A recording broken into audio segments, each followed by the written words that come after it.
नमस्कार, बहुत स्वागत है आपका। आप देख रहे हैं भाग्य चक्र और मैं हूं आपके साथ शैलेंद्र पांडे। ज्योतिष में 3 ग्रहों को पाप ग्रह माना जाता है, राहु, केतु और शनि।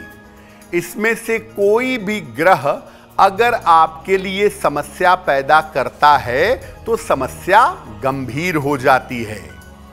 आज हम आपको बताएंगे कि अगर आपके जीवन में केतु नामक ग्रह समस्या पैदा कर रहा है तो उस समस्या को भगवान गणेश की कृपा से आप कैसे दूर कर सकते हैं।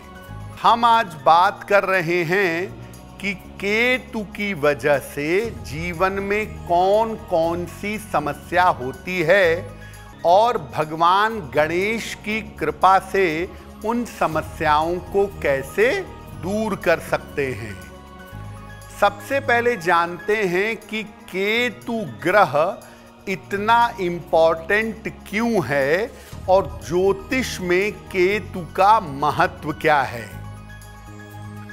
देखिए, केतु को ज्योतिष में एक छाया ग्रह माना जाता है। इसकी परिकल्पना की गई है सूर्य और चंद्रमा के आपसी संबंधों से। सूर्य के परिक्रमा पथ को चंद्रमा जहां जहां काटता है, राहु और केतु का निर्माण होता है। केतु अगर कुंडली में अकेला बैठा हो, किसी ग्रह का प्रभाव ना हो, तो इसका स्वभाव मंगल की तरह होता है। अन्यथा ये जिस ग्रह के साथ बैठता है उसके गुणों को बढ़ा देता है, उसकी शक्तियों में वृद्धि कर देता है। ज्योतिष में गूढ़ ज्ञान, आध्यात्म, मोक्ष, तंत्र मंत्र, आकस्मिक परिणाम, हिंसा और विस्फोट का कारक होता है केतु। किसी भी व्यक्ति के जीवन के ऐसे रहस्य जिनका संबंध पूर्व जन्म से है या किसी व्यक्ति के पूर्व जन्म को जानने के लिए हमें केतु को जानना होगा, क्योंकि ये रहस्य केतु खोल सकता है। किसी भी व्यक्ति की संपूर्ण क्षमताओं को अगर आप प्रयोग करना चाहते हैं, व्यक्ति की सारी योग्यता का पूरा इस्तेमाल करना चाहते हैं, तो आपको कुंडली के केतु पर विचार करना होगा। अब ये जानते हैं कि कैसे समझेंगे कि केतु हमारे जीवन में अशुभ परिणाम दे रहा है, या जब केतु जीवन में अशुभ परिणाम देता है तो क्या होता है। व्यक्ति का व्यक्तित्व उदास और मलिन सा हो जाता है। व्यक्ति का चेहरा बुझा बुझा रहता है। व्यक्ति बहुत अवसाद जैसा दिखाई देता है। उसके अंदर ऊर्जा का अभाव दिखता है और उसका मन नकारात्मक चीजों की तरफ भटकने लगता है। स्नान करने की इच्छा समाप्त हो जाती है। व्यक्ति साफ सफाई से नहीं रहता। रक्त संबंधी समस्याएं पैदा होती हैं। खराब सपने, दुस्वप्न जीवन में आने लगते हैं। और जब केतु नकारात्मक असर देता है तो ईश्वर से और आध्यात्म से मन विमुख हो जाता है, मन हट जाता है। और केतु अगर निगेटिव है तो व्यक्ति भोगवादी होने लगता है, मटीरियलिस्टिक हो जाता है। देर से सोने और देर तक सुबह सोने की आदत पड़ जाती है।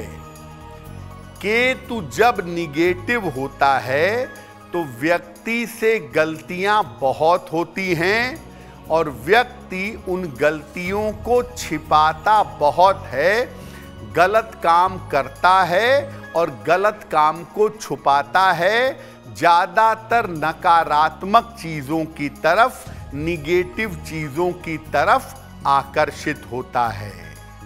अब ये जानते हैं कि केतु से गणेश जी का क्या संबंध है और क्यों भगवान गणेश की कृपा से केतु की समस्याएं ठीक हो जाती हैं। देखिए, भगवान गणेश के जन्म के समय भी वैसी ही घटना हुई थी जैसी राहु केतु के जन्म के समय हुई थी। गणपति का मस्तक भी कटा था और स्वर भानु के राक्षस का मस्तक भी कटा था, जो आगे राहु और केतु हुआ। गणेश जी की आप जितनी पूजा करें, आप राहु और केतु की सारी समस्याएं हल कर सकते हैं। सामान्यतः केतु ग्रह के नियंत्रक, केतु ग्रह को कंट्रोल करने वाले भगवान गणेश ही माने जाते हैं। अगर नियमित रूप से भगवान गणेश की पूजा की जाए तो केतु से संबंधित सारे संकट समाप्त हो जाते हैं, सारे संकट दूर हो जाते हैं।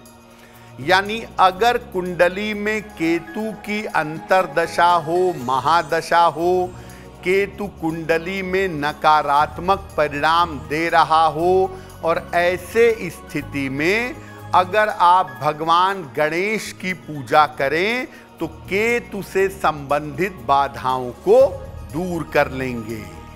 अब अगर केतु की समस्या आपके जीवन में लगातार चल रही है, हमेशा चल रही है, तो भगवान गणेश की पूजा कैसे करें जिससे केतु की समस्या आपकी शांत हो। अपने घर के पूजा स्थान पर पीले रंग के गणेश जी की एक मूर्ति रखें। रोज सवेरे उनके सामने घी का दीपक जलाएं। इसके बाद गणेश जी को दूर्वा अर्पित करें और इसके बाद गणपति अथर्व शीर्ष का पाठ करिएगा। अगर गणपति अथर्व शीर्ष कठिन लगता है तो ओम गंग गणपतये नमः इस मंत्र का 108 बार जप करिएगा। इसके बाद केतु के मंत्र का जप करिएगा। ओम कें केतवे नमः इस मंत्र का जप करें। या विशेष मंत्र है पलाश पुष्प संकाशम तारका ग्रहमस्तकम रौद्रम रौद्रात्मकम घोरम तम केतुम प्रणमाम्यहम। जिस मंत्र का चाहें केतु के जप करें और भगवान गणेश से प्रार्थना करें कि केतु संबंधी जो समस्याएं हैं वो जीवन से दूर हो जाएं। और जहां तक संभव हो अपने आचरण में और अपने व्यवहार में शुद्धता बनाए रखें। अगर ये काम आप निरंतर करते जाएं, गणपति की निरंतर पूजा करें और केतु आपकी कुंडली में निगेटिव हो या आपकी दशाओं में निगेटिव हो, उसकी गड़बड़ियां निश्चित रूप से समाप्त हो जाएंगी। देखिए, अगर आपका केतु बहुत ज़्यादा नकारात्मक है तो आप भगवान गणेश की पूजा जरूर करिएगा। चाहे गणपति चालीसा पढ़िए, चाहे गणेश जी का मंत्र पढ़िए, चाहे उनसे प्रार्थना करिए, आपको लाभ होगा। और इसके अलावा एक और छोटा सा उपाय है जिसको करने से केतु की समस्या दूर होती है, और वो उपाय ये है कि कि आप सड़क के जो कुत्ते हैं, जो स्ट्रीट डॉग्स हैं, उनको रोटी, बिस्कुट, ब्रेड, दूध जो भी वो खाएं वो उन्हें खिलाइएगा, उनको फीड करिएगा। ऐसा करने से आपका केतु कितना भी निगेटिव क्यों ना हो, आपका केतु कितना भी ज़्यादा नकारात्मक क्यों ना हो, ये उपाय करने से केतु की नकारात्मकता दूर हो जाती है। और ऐसा देखा गया है कि सफ़ेद चंदन घिस करके, या सफ़ेद चंदन का पाउडर आता है, उस चंदन को अगर आप नियमित रूप से अपने मस्तक और अपने कंठ पर लगाएं तो आपकी बुद्धि सही दिशा में चलेगी, केतु आपकी बुद्धि भ्रष्ट नहीं कर पाएंगे। अब वक्त हो गया है ऐसा क्यों का। ऐसा क्यों में हम आपके जीवन से जुड़ी हुई तमाम समस्याओं के सरल समाधान को बताने का प्रयास करते हैं।